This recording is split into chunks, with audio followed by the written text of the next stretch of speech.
Serius sih?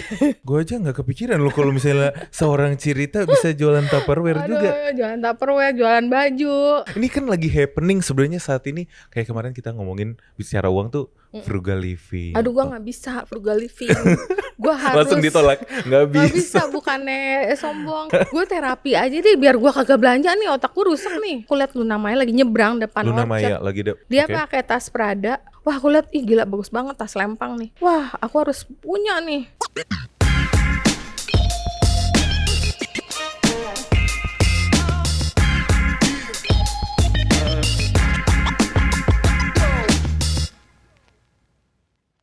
Halo sahabat Miraset, selamat datang di podcast Bicara Uang. Gue excited banget hari ini karena kalau misalnya kemarin sama Cilinda kita ngomong frugal living, hari ini kita ngomong glamour living. Waduh, sudah hadir di sini Rita Effendi. Halo Cirita. Halo Mike. Tepuk tangan dong guys. Wah. Nih di tengah-tengah kesibukan market yang luar biasa menyempatkan datang ke podcast Bicara Uang. Terima kasih. Thank you banget Mike. Dan untuk sahabat Miraset, makasih juga undangannya. Karena kita mau sharing-sharing sesuatu yang sangat menarik hari ini. Menarik hari ini. Mungkin teman-teman yang sudah follow Instagramnya Cirita ya, itu selalu berglamorkan tas-tas branded dan luar biasa lah pokoknya kamu tuh. Cuman orang tahu lah kamu di market seperti apa ya. Tetap humble ya. Oke, Cirita. Ini kan orang taunya ngeliat di sosial media, kan kamu wah punya tas ini, jalan-jalan apa, heboh gitu kan, glamour gitu.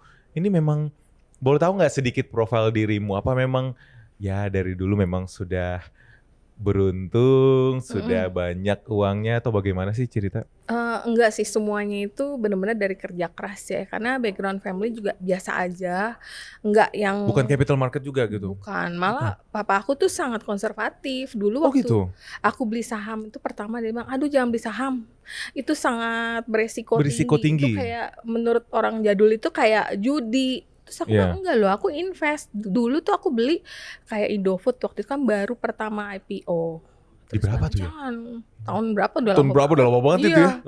Katanya itu judi. Enggak, aku beli perusahaannya, kepemilikan sahamnya. Tapi ya memang susah mengconvince pola pikiran orang zaman dulu kan. Ya udah, tapi aku bodo amat karena aku percaya sama yang aku invest kan. Jadi emang semuanya dari bawah, semuanya kerja keras juga, menata karir juga dari bawah, step by step. Pokoknya kerja keras itu memang benar-benar nggak pernah bohong deh. Pasti ada hasilnya. Pasti ada hasilnya ya. Ini mungkin yang perlu juga digarisbawahi, mungkin yang dilihat di sosial media itu jangan melulu yang enaknya gitu ya. Benar.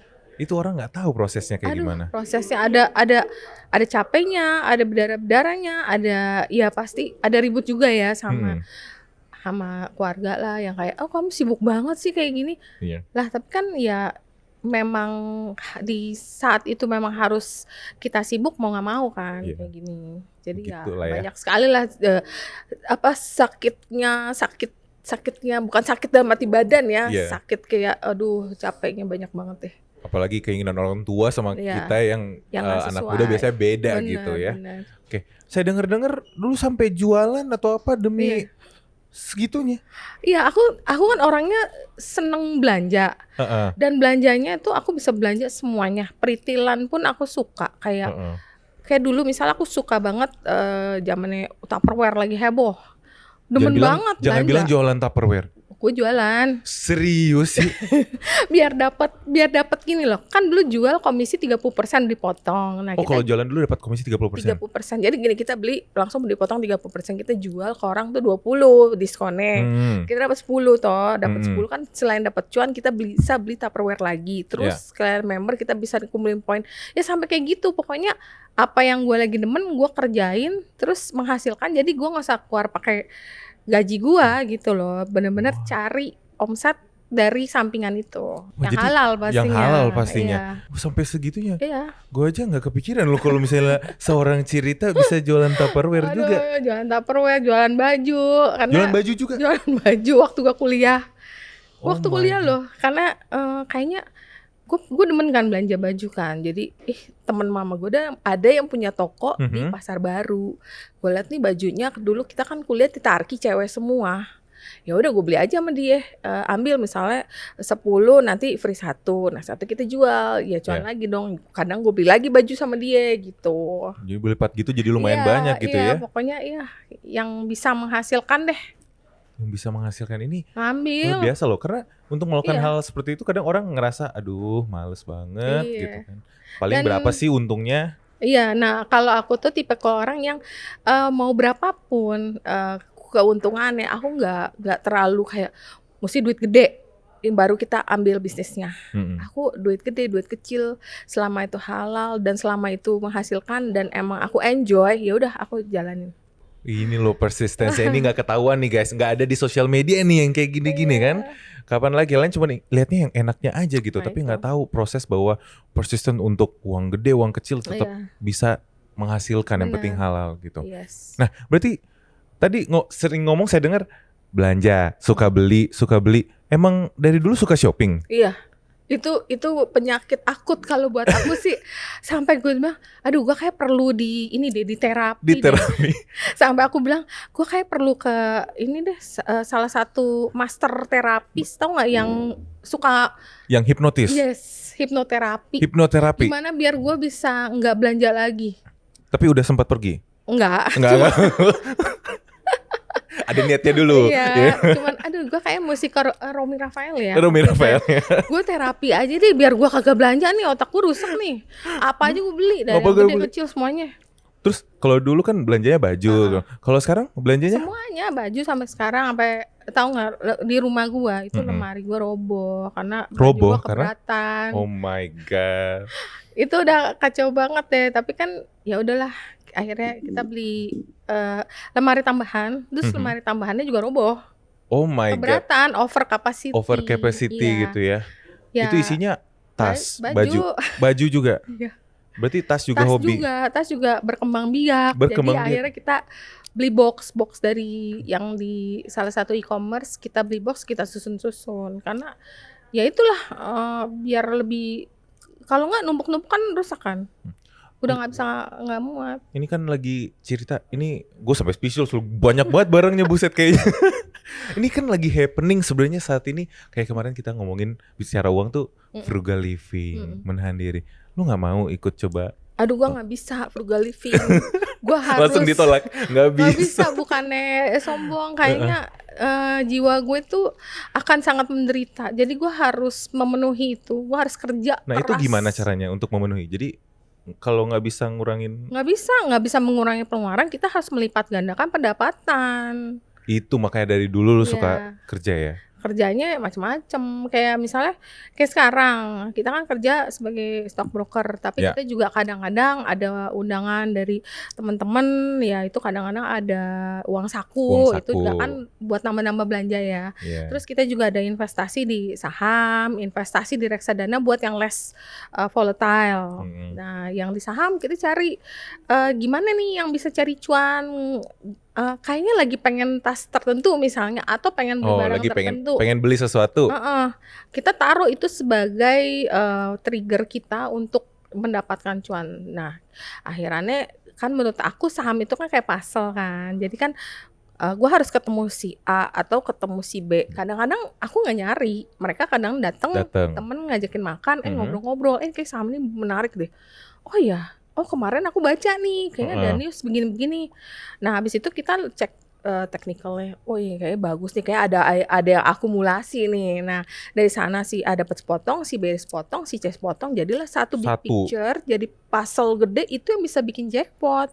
Nah jackpot itu cuannya baru kita belanjain, beli tas yang kita idam-idamkan udah kepikiran. Nah itu nyampe aja. Ini yang unik ya, orang beli saham dapat cuan ditabung. Kalau ini dibelanjain. Iya, belanjain dong, soalnya ya hidup ini hanya sekali. YOLO. You only live once ya. Wah, ini prinsip yang luar biasa. Tapi ya balik lagi halal gitu ya, cari dan kerja keras. Bukannya leha-leha terus gue mimpi nih, gue mau belanja nih, gue nyantai mimpi terus kapan dapetnya kalau cuma mimpi doang gitu ya. Mesti kesana kesini, mesti ya ketemu banyak orang, ya rajin baca, ngubek-ngubek deh, makanya tidurnya malam, bangunnya pagi, ya semuanya kan harus ada result yang bikin kita tuh punya semangat lagi. Itu dia. Ini juga yang nggak kelihatan di sosial media, kelihatannya enaknya aja gitu. Padahal tiap pagi baca research gitu. Iya. Baca news pagi. News pagi-pagi. Jam 5 pagi udah baca news. Orang mungkin masih tidur ya. Iya. Kan kita kan market buka jam 9. Jam 5 aku udah suka nggak suka gue udah mesti melek baca berita. Nah kadang-kadang kalau berita yang hari itu banyak muncul, misalnya aku baca di portal A, portal B, semuanya muncul berita yang sama. Wah ini biasanya ada news nih, contoh nih ayam nih, kemarin kan ayam. Wah ada kenaikan bansos. Wah ini kayaknya mau main nih, ternyata bener kan naik. Nah itu kadang-kadang ya ada kerja kerasnya, bukan yang kayak kita nyantai itu cuman kalau kata orang cuman pom-pom doang, kagak, itu semua ada bahannya, ada dasarnya, ada dasarnya gitu. Iya, ada alasan secara teknikal, fundamental atau news. Karena kalau yang kita promote saham tanpa ada underlying reason itu nggak akan lama. Nggak akan bertahan lama, itu pasti akan rontok dan kitanya juga akan rugi. Buat apa? Kan kita nyari cuan di sini. Betul, pokoknya ada dasar researchnya ya, berita semua dibaca, dikumpulkan dari semua platform, jadi jackpot lagi itu kan, beli tas lagi. Iya. kecuali ada beberapa saham yang ternyata mungkin tanpa kita sadarin ada seller yang jauh lebih gede, nah itu kan turun, tapi kan kita enggak, itu faktor X lah, yang kita enggak, kadang-kadang enggak bisa kita prediksi gitu. Nah, itu susah. Cerita, tadi banyak ngomong beli tas, berarti prinsipnya beli tas dulu, baru tahu nih, tahu tas dulu, apa yang mau dibeli, baru cari tuh, cuan di mana ya, kayak gitu. Kadang-kadang gitu, kadang-kadang kayaknya lagi lihat-lihat. Sekarang kan lebih sering tuh kita ngeliat di TikTok kan. TikTok, kayaknya aku follow tuh pasti yang fashion, yang make up. Ini kalau ada satu kayak content creator yang ngasih lihat pakai baju terus dia pakai tas ini di matching. Gila nih tasnya kayak bagus banget nih. Aku udah mulai lihat-lihat nih harganya berapa. Terus kadang aku nanya juga sih sama anak aku, ini bagus nggak? Kalau dia bilang jelek, ya udah kadang-kadang itu kagak jadi karena kalau aku beli suka dihujat. Dan tadinya gitu. Bagus kan dihujat terus, lama-lama lihatnya jadi jelek ya. Nah itu kadang-kadang biasa anak support dulu, ya itu bagus baru kita beli. Soalnya kalau enggak dihujat terus. Disupport anak dulu lah ya pokoknya ya. Iya katanya ini jelek nih, modelnya aneh kayak gitu-gitu. Udah kita nggak pede akhirnya nggak pakai. Nah itu juga menjadi tas yang nyesel kita beli. Aku banyak juga yang aku beli kayaknya terlalu impulsif gitu. Malah jadi Iya jadi salah nih. Jadi salah gitu. Akhirnya gak dipakai. Nah, terus kalau tas yang ini Ci? Yang ini?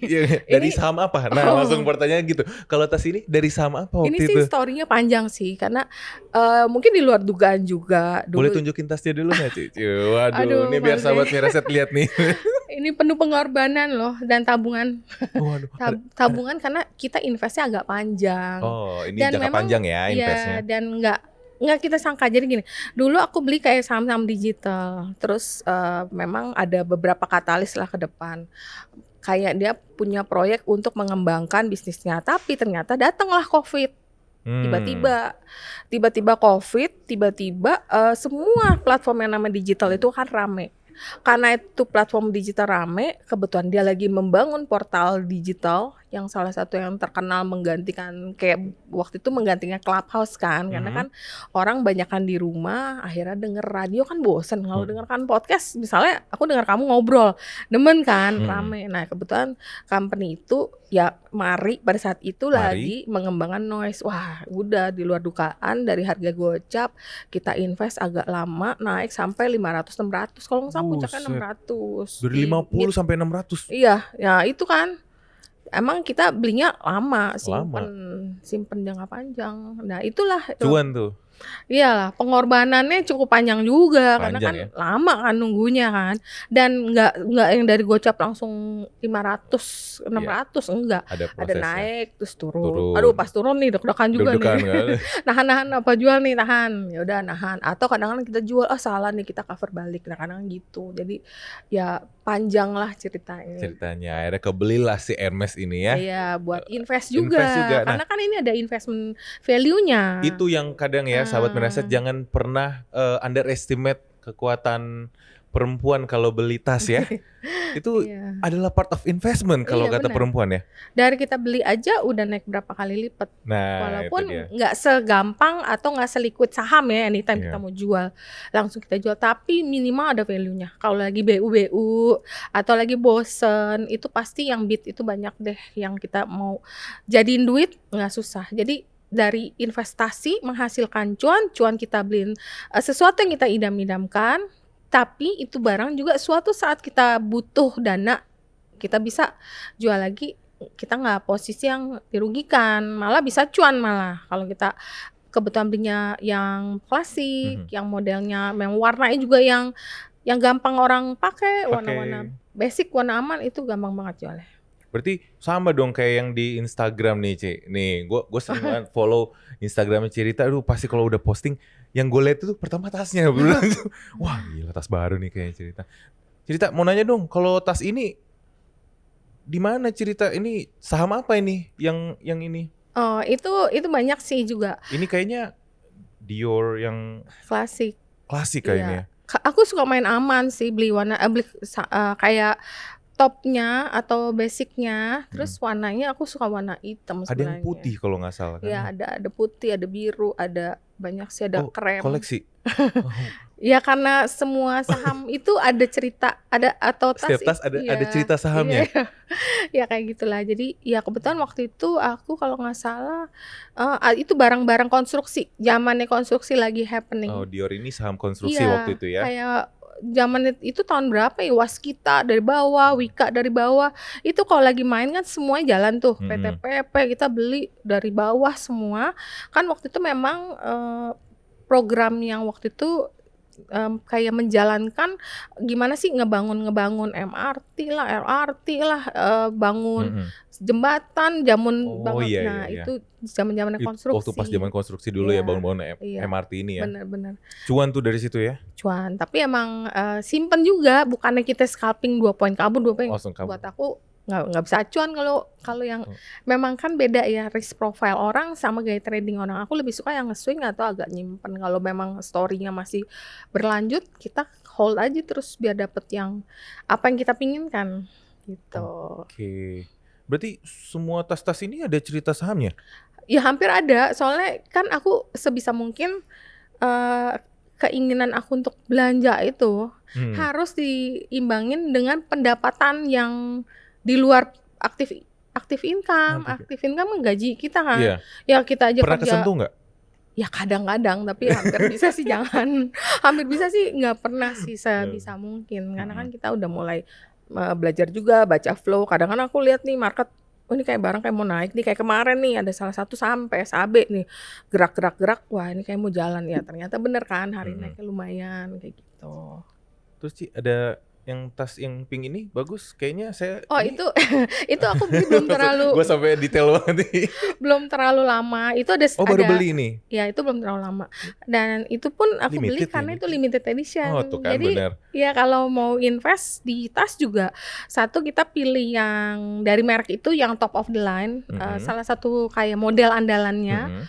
Terus kalau antara beli yang klasik atau limited edition tuh kayak orang mau beli lagi tuh nggak. Harganya naik tuh pasti. Umumnya naik karena itu suka ketemu kolektor. Kalau hoki malah tasnya bisa double loh. Buset. Berarti bukannya pemborosan ya sebenarnya? Ya sekarang pemborosan. Sekarang pemborosan. Tapi nantinya kalau misalnya emang itu barangnya memang unik dan bagus, itu bisa jadi malah jadi investasi lagi. Kalau memang ada yang nyari, kita bisa jual harga tinggi karena itu kan yang tadi itu kan ada bawahnya itu ada gelombang, bentuknya unik, terus dari logo brandnya sendiri terbuat dari kerang, jadi namanya Kapu Shell. Jadi itu cuman keluar yang waktu mid-year tahun kemarin, pertengahan tahun kemarin, Agustus aku belinya. Jadi itu ada campuran cuan dari brand dikit, karena brandnya waktu itu masih floating cuan, jadi belum aku jual. Aman sama Pani waktu itu aku realisasi. Waduh, kenyang tuh. Nah itu jadi beberapa saham kita profit taking, terus kita realisasikan, jadi kita inget gitu kalau kita cuannya kita nggak pakai, kita lupa, nanti kita belanja saham lagi. Belanja saham lagi makin gede mainnya, nanti sekali salah beli lumayan dong. Lumayan. Mendingan kalau udah cuan langsung Iya, dibeliin langsung gitu. direalisasikan, jadi modal kita balik lagi situ. Luar biasa. Ini baru kali ini loh, ini prinsip yang berbeda. Orang biasanya habis cuan dipakai lagi, tambung apa, ini langsung dibeli, tapi di compounding ini. Tapi dalam bentuk kita compounding barang. Dalam bentuk lain. Tapi ini juga benar valuable tadi, limited edition pasti akan naik. Apalagi yang klasik-klasik tas gitu ya. Kayak dulu aku pernah beli waktu itu Covid juga sih, 2020 aku beli kayak Chanel klasik yang medium size caviar leather. Itu harganya cuma caviar leather lagi. Iya, cuman berapa ya, kayaknya enggak. Dalam tahun itu naik 5 kali dan satu tahun naik 5 kali harganya. Dan itu kan waktu itu 2020 ya kalau nggak salah ya, 2020. Nah sekarang 2023 aja kemarin sempat headline bahwa Chanel itu naikin harga gila-gilaan. Jadi sekarang pun kalau barang yang kita beli pada saat itu kita jual, pengalaman aku yang dulu ya waktu tahun berapa tuh, aku kan memang udah beli tas dari zaman aku tahun jadi sekretaris juga aku udah beli tas. Itu aku beli tas Chanel dulu 3 juta. Tas Chanel 3 juta? Iya 3 juta. Tas Chanel yang mana? Murah banget. Klasik. Serius? Lambskin. Tapi aku beli tuh kan waktu itu 3 juta. Waktu itu gaji aku cuma 900 deh. 900.000. Waduh. Dan aku belum ngerti namanya melipat gandakan income, belum ngerti investasi, baru masuk ke sekuritas sebagai sekretaris daripada CEO. Tapi kan memang aku segitu sukanya kan ya, aku nabung, waktu itu nabung beli. Tapi setelah beberapa tahun kemudian aku jual itu, aku cuan. Karena aku bosen, aku jual, aku untung. Waktu itu bisa jual sekitar 5-6 juta kalau nggak salah. Itu pun aku jual lewat agent, lewat orang gitu ya. Iya, jadi dia juga gitu. Ambil untung kan. Kalau kita jual sendiri mungkin lebih tinggi lagi harganya. Sekarang aja itu kayaknya kalau nggak salah ratusan juta loh itu harganya. Iya, makanya ya kalau ditahan sih sekarang bisa dapat lah berapa berapa lipat dapat loh. Apalagi, tapi memang kuncinya mesti satu klasik, warnanya juga mesti warna aman. Iya, yang hitam biasanya kalau Chanel ya. Apalagi kalau USD naik juga itu ngaruh kan ya? Iya, ngaruh. Kayak gitu. Oke. Cerita, ini kan kita udah cerita berbagai macam cuan-cuan saham, Abamari, brand, AMMN gitu ya. Sudah menghasilkan tas gitu. Tapi sebenarnya ada prinsip apa sih yang pengen kamu sampaikan ke sahabat Miraset? Prinsip sih ya mungkin kalau tiap orang kan beda. Kalau memang orang yang suka frugal living ya why not, go ahead. Itu memang kenyamanan kalian atau preferensi orang beda-beda. Tapi kalau memang tipenya kayak aku yang memang boros dari lahir itu udah boros. Karena keluarga aku satu keluarga, mama aku suka belanja, papa aku suka makan, dan boros-boros semua gitu. Jadi ya aku akhirnya mengadaptasi dalam hidup aku kayak gitu borosnya. Untuk menghindari pemborosan yang bikin kantong kamu kempes, ya kita harus berputar otak dong biar tetap penghasilan yang dari uang gaji kita tetap mungkin masuk, bisa buat buat kembangin lagi, buat beli reksadana, buat deposito, buat apa. Tapi kegilaan kamu belanja itu tetap bisa tersalurkan. Jadi mikir caranya gimana biar mengembangkan sisi lain dari diri kamu lah, antara potensi atau kalau kayak aku kan kebetulan kerjanya di sektor capital market ya, kita mengembangkan potensi kita di sektor itu. Betul. Jadi ditambah pendapatannya gitu ya. Bukan jadi pengeluarannya yang ditekan. Iya, nggak bisa lah. Pengeluaran ditekan aku bisa stres. Stres makanya beda lagi, hipnoterapinya beda lagi. Nggak bisa, nanti aku nggak bisa mikir. Jadi Oke, kalau udah ada ya kita cari cuan dari mana. Karena aku segila itu sih kalau untuk kayak misalnya aku pengen, kadang aku lihat nih ya dari jauh, aku nggak ngeliat orang loh. Jadi kamu jangan bingung kalau misalnya ketemu papasan, aku nggak ngeliat, bukannya sombong, nggak kelihatan karena aku lagi distract antara ada orang pakai tas yang menarik. Jadi ngeliat itu, jadi aku nggak ngeliat ada orang yang dilihat tasnya. Kalau misalnya kadang ketemu nih. Ketemu siapa waktu itu? Aduh lupa. Waktu itu pernah dulu aku pernah ke Singapura tahun berapa ya. Aku lihat Luna Maya lagi nyebrang depan Luna Maya lagi dia pakai tas Prada yang ya itu salah satu tas Prada yang memang klasiknya. Klasik. Wah, aku lihat gila bagus banget tas lempang nih. wah aku harus punya nih. Buset, aku harus punya. Iya harus punya, warnanya coklat gitu loh, warna agak unik. Jadi aku langsung ke, kan di depan di Orchard itu ada Prada kan, aku tanya. Langsung ke Prada tuh? Iya langsung aku tanya, aku mau yang ini, warna ini, size ini. Aduh nggak ada di sini katanya. Akhirnya bilang coba cariin adanya di airport. Wah di airport ya, ya udah deh kalau gitu kamu keep, besok aku pulang aku jemput. Akhirnya dapet. Beli di airport? Beli di airport. Ada lagi waktu itu pernah aku lagi makan kue tiaw goreng di Kelapa Gading ya. Bayang gak sih makan kue tiaw goreng? Lewat deh Femi Permatasari, set. Siapa? Femi Permatasari. Femi Permatasari. Pakai tas LV, dan waktu itu tas LV itu aku lupa deh, kayaknya itu sekarang udah nggak ada karena itu memang limited. Limited edition. Okay. Aduh gila bagus banget, langsung kepikiran. Aduh gimana caranya? Muter otak, nyari duit, nyari cuan, jualan Tupperware apa semuanya deh. Nah udah akhirnya kekumpul, akhirnya kita langsung nyari KSA yang di LV, akhirnya dapet warna sama, model sama, size sama. Udah begitu dapat langsung hari itu juga aku ngajak suami aku, aduh kita langsung pergi jalan-jalan yuk. Cuman kan pengen pakai tas doang. Iya, pengen pakai tas itu. Cuman itu doang, ya itulah. Jatuh bangun nih. Tapi aku juga ya pernah, mungkin nggak tahu, mungkin banyak orang yang belum tahu itu kan sisi senengnya, ya, betul. Sisi sedihnya, susahnya juga pernah. Karena dulu kan waktu di tahun 2000 itu aku jadi sales di salah satu sekuritas asing. Ya top sales pada saat itu. Aku dari bawah sih, dari yang kayak klien yang dormant semua, yang kagak ada mau trading. Akhirnya pelan-pelan kita telepon, kita approach. Terus memang ada rezeki juga, ada yang kenalin. Nah jadi top sales kan nomor 1.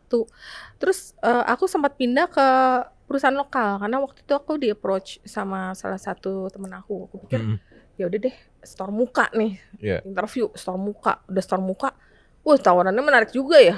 Ya udah deh, gue pindah deh. Pas pindah ternyata kliennya nggak semuanya ngikut. Nggak ikut pindah. Jadi penghasilan yang kita tadi di atas, terus akhirnya ngedrop, cuma ngandelin gaji tok. Padahal waktu di company lama kan kita ada gaji, ada komisi. Karena banyak klien yang nggak ngikut, akhirnya komisi kita kedodoran dong. Turun komisinya. Nah gaya hidup lifestyle kita turun. Tuh masih. Oh masih? Masih, nggak bisa berubah. Oh nggak bisa berubah. Ya gimana? Terus gimana dong itu? Wah itu kacau sih. Jadi pas aku ngeliat tas branded, aku masuk, aku langsung belanja. Ya udah gesek dong pakai kartu. Udah gesek-gesek, wah akhirannya karena pendapatan kita itu turun jauh. Kurang gitu ya. Terus company yang ini cilakanya tutup lagi. Waduh, double jackpot itu. Waduh, udah puyeng dah. Tutup, pindah lagi lah. Pindah ke company aku yang sekarang. Tapi kan aku dari bawah ya, karena klien aku banyak yang nggak ngikut kan. Gaji yang tadinya udah kepotong berapa ya, lumayan sih. Ya gaji, secara gaji naik, tapi kan komisi dari company lama kan nggak ngikut, nggak ada komisi. Nah dari company yang terakhir itu gaji dipotong lagi setengah. Udah komisi kagak ada, gaji yang terakhir tinggal setengah. Lifestyle kan tetap nih di atas. Aduh, akhirannya kartu kredit yang dipakai-pakai, akhirnya kita mulai kesulitan. Nah, karena kan aku belum invest, belum main saham, belum investasi, jadi memang kerja pure untuk klien. Nah, tapi akhirannya bayar minimum, kita nggak bisa cover. Buset, itu bunganya kan bunga ya compounding juga. Compounding juga itu bunganya. Bunganya lumayan, terus akhirannya sampai satu saat aku dapat klien dari temen aku nge-refer. Nah untungnya, makanya aku bilang ada rezeki juga di capital market ya. Jadi klien itu transaksi lumayan. Akhirnya aku bisa menutup. Ya udah, yang pertama kali aku bayar pasti utang kartu kredit dulu. Biar nggak bunga berbunga, karena berat juga. Tiap kali gue bayar bunga sekian, besoknya lebih gede lagi. Lebih gede lagi, betul. Iya, belum belanjanya kan, masih mikir lagi mau belanja lagi. Nah itu akhirnya dari sana, mulai saat itu aku mulai pikir, kalau kita ngandelin cuman pendapatan aktif kita, ini nggak akan bisa memenuhi keinginan kita untuk membeli barang-barang yang kita inginkan. Jadi kita harus mikir. Nah mungkin dari pendapatan awal itu kita mulai berinvestasi, invest. Nah akhirnya dari invest itu kita menghasilkan, baru kita bisa belanja barang yang kita inginkan. Jadi jangan pakai active income, jadi jangan pakai gaji, karena pas suatu saat kita ada kebutuhan, dana daruratnya nggak ada. Itu yang bahaya sih. Bahaya. Jadi ada jatuhnya juga lah, jatuhnya dalam. Ada ARB-nya. Ada ARB-nya ya, nggak arat terus ya sahabat ya. Aduh, susah. Oke. Cerita terakhir nih, ada saran nggak buat sahabat Miraset yang mungkin juga hobi belanja? Ada yang dikasih saran nggak? Oke, mungkin buat teman-teman kalau kalian punya hobi apapun itu, entah itu hobi belanja, hobi apa aja deh, ya traveling, tetap sih bermimpi apa yang jadi biasa aku gini triggerku dari mimpi. Misalnya aku mimpi pengen beli ini atau pengen pergi kemana, ya taruh di otak kamu bahwa aku harus mendapatkan itu, the power of mind, tapi tetap kita kerja keras bagaimana merealisasikan mimpi kita agar bisa terwujud. Nah, itu buat kita tuh hidup lebih semangat loh. Karena ada yang kita kejar gitu loh. Kalau kita hidupnya flat aja, ya bosen lah gitu kan. Jadi tetap semangat, kerja keras, terus bermimpi, tapi terus juga nggak mimpi doang, kerjanya juga digiatin, dikerasin, apapun yang bisa menghasilkan. Kalau bisa menghasilkan, ya dijalanin aja, dikerjain aja. Wah, itu dia luar biasa. Jangan flat guys. Iya, harus dikerjain semuanya. Oke, Cirita terima kasih buat waktunya, sudah sharing ke kita semua dan sahabat Miraset. Semoga berkenan dan siapa tahu nanti saya bisa beli saddleback ya. Amin. Pokoknya terus ya kerja keras. Ini di sini sekarang nih, aduh saddleback Dior nih, gimana nih saddleback Dior nih? Nah talentnya Mike apa? Jadi itu yang dikembangin. Oh gitu ya. Iya. Kita misalnya punya talent nih, punya tampang, punya talent, ya udah bikin aja konten meledak jadi viral, dapat duit, langsung beli saddleback. Jangan ditunggu-tunggu ya, kalau udah dapat langsung beli. Aja kagak ada hasil, kalau mimpi doang. Mimpi doang bener. Oke, Cirita terima kasih buat waktunya. Nanti kita ngobrol-ngobrol ya harga saddleback ya. Oke, makasih ya untuk Mike dan Miraset. Sukses selalu, pokoknya happy cuan terus.